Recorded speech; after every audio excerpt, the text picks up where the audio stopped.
What's going on, guys? Welcome back to another Sunday Night Showdown edition of our Showdown Breakdown here at Fantasy Sports Insight. I am Hold the Door DFS. That's what you can find me on Twitter. We are really excited. I'm really excited. The Vikings play tonight. They are 1-3. But, you know, as a Vikings fan, you know, we are 0-3. We say tank for Trevor. We win one game. We think, can we go 13-3? So trying to have some optimism here, but I think the focal point of this content, this video, will be the DFS plays as a whole. So this game with the 55 over/under that we're going to look at here in a little bit is one of the highest of the entire weekend. We know both teams aren't playing a lot of D, so we will get into that. If you have not gotten a chance, I did just hit my $20,000 goal for the year, which I'm really excited about in profit for DFS. Look at my video in the description below that how I use my different bankroll strategies and ways to play cash games on DraftKings specifically. That gives me an edge in cash to profit very consistently over the last 5 years. So really excited about that. Also look out for some other streaming and other content that we have at Fantasy Sports Insight. So if you have not hit that subscribe button, please do so. Hit the like button. We love it. Just helps us out a ton.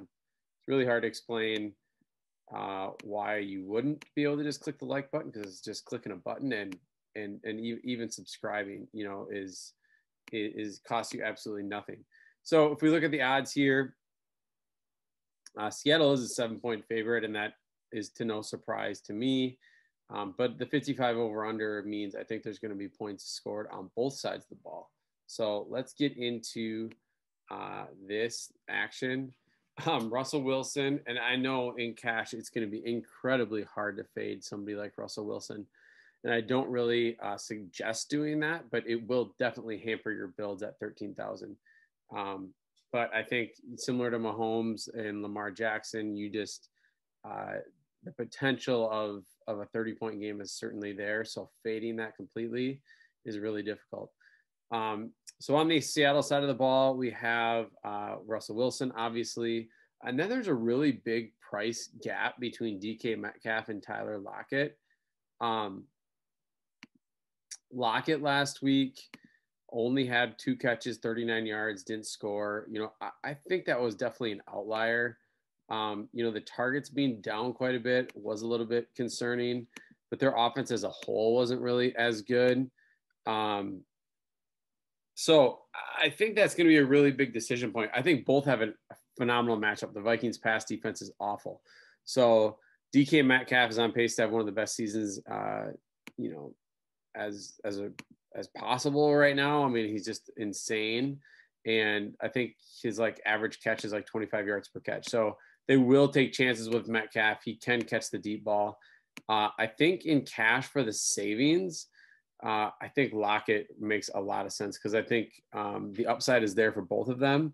But I do actually think that on a normal basis, other than the last outlier, Lockett actually has a slightly higher floor just based on receptions. But again, you can also figure in Metcalf is going to catch a ball for more than 20 yards. So that kind of is an implied floor as well. The next couple targets for Seattle, David Moore, I think the one was at Mr. Monday Night. This is Sunday night, so maybe not somewhere I'd go here. But Chris Carson, there's been a lot of different takes on him all year, and he just continues to come through. You know, the first 2 weeks, it was like, oh, he only had 6 carries, and he wasn't on the field very much. Well, but he had 2 touchdowns that were receiving. It's really hard to project that. Okay, I get that. Week 2, 17 carries, 72 yards. Still wasn't on the field the whole game, but caught a touchdown. People said he got bailed out on the catching touchdown. I don't really like to say that people just get bailed out, because you still had to catch the ball and score. It's not, and he is getting targeted every game. So it's not like it just was a once in a lifetime thing. The Dallas game obviously was a shootout, and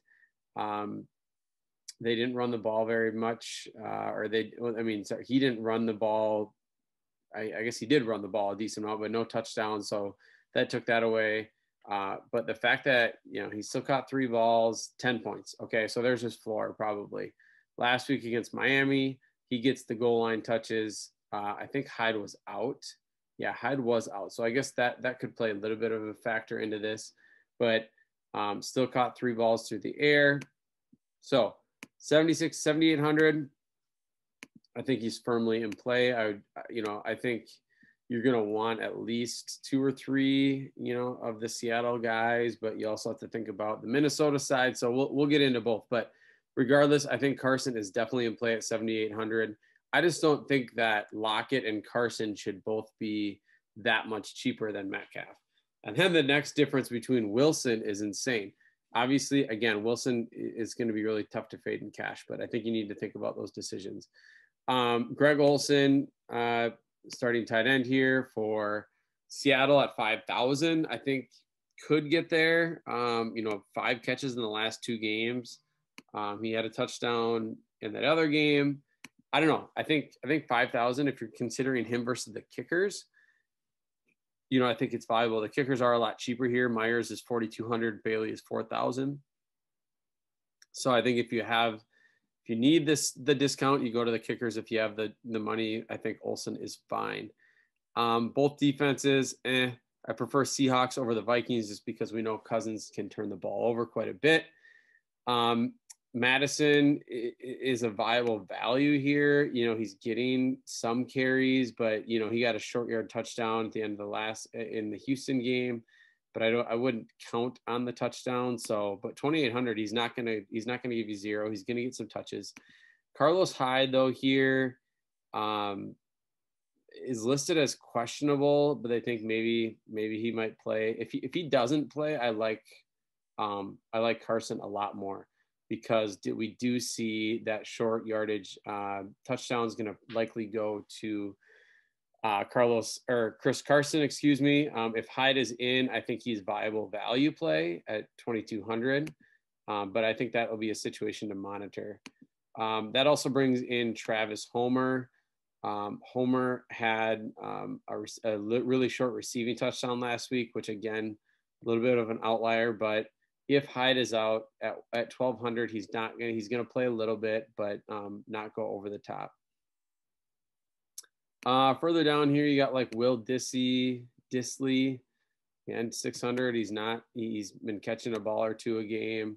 Jacob Hollister, less intriguing. So let's go to the Vikings side. Delvin Cook, the offense is going to go around Delvin Cook. I don't think even a pass-happy game discounts him really at all. They do obviously like to run the ball, but they will throw the ball to Cook a ton. So Cook at 10-2 is definitely in play. Adam Thielen at 9,800 has played really well the last couple weeks, and even the first week against Green Bay. So I think he's definitely in play as a shootout factor. Cousins, I'm less intrigued of, because I just think his upside, he's in play. Sorry, he's not in play, but I just don't think. I think if they get close in the red zone, they're still going to try to feed Cook a touchdown. But I do know they will have to pass at some point. So he is certainly in play at 9,600 for a quarterback, because, he definitely could get to 20 points. And again, maybe I'm just thinking about like his ceiling game is not 30 points, but Delvin Cook's could be, or Thielen could go for 30, 25. Cousins, I'm kind of expecting 15 to 20. So I think cash Cousins is fine. GPPs, I'd rather stack up the receivers. Justin Jefferson is coming onto the scene big the last couple of weeks. 4 catches on 5 targets last week, but 103 yards, had a couple long catches. And then the week before, 7 catches on 9 targets for 175 yards and a touchdown.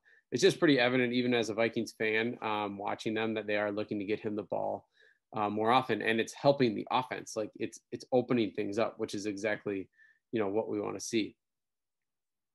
Moving down here with the Vikings, Kyle Rudolph, touchdown dependent, really touchdown dependent. I prefer Greg Olsen over him, and I prefer the kickers, honestly, over Rudolph. So GPP only for Rudolph for me. Vikings D is a pass. Madison, I already talked about. BC Johnson has not really seen the field much at all the last 2 weeks, especially with the emergence of Jefferson. Irv Smith Jr., you listen to the guys on the radio here in Minnesota, why isn't he playing more? Why isn't he, getting more involved in the offense? So I think at 200, it's strictly GPP only. I don't think there's a lot that you can put on him to think that he's going to do anything different this week. So again, I think you're building your core and cash around Wilson and then either Metcalf or Lockett, and then likely using either Thielen or Jefferson. And then even if you can try to fit in Cousins, depending on how cheap you go at captain. GPP, I think you can probably fade Wilson maybe, and then just stack up on the receiving end. Because if Wilson goes off and you also have Metcalf and Lockett, likely you're covering those both of those ends. Carson is definitely viable in cash. Like I said, I like him a lot more if Hyde is ruled out. And my favorite values of the slate will be Madison, potentially Carlos Hyde, and potentially Homer. I forgot to mention Freddie Swain, who's actually, caught a couple ball. He had a catch every game, had 2 last week, 1,400, not awful. So kickers are good values on the slate. Again, hopefully this type of breakdown gets your mind and gets you ready for tonight's big Sunday night game that I will be tuning into. And hopefully the Vikings start this, 13-game win, this 12-game win streak to finish the season 13-3. If you have not subscribed, hit subscribe to the channel. Otherwise, I will check out my premium Discord members in our premium NFL Discord channel. Thanks for listening.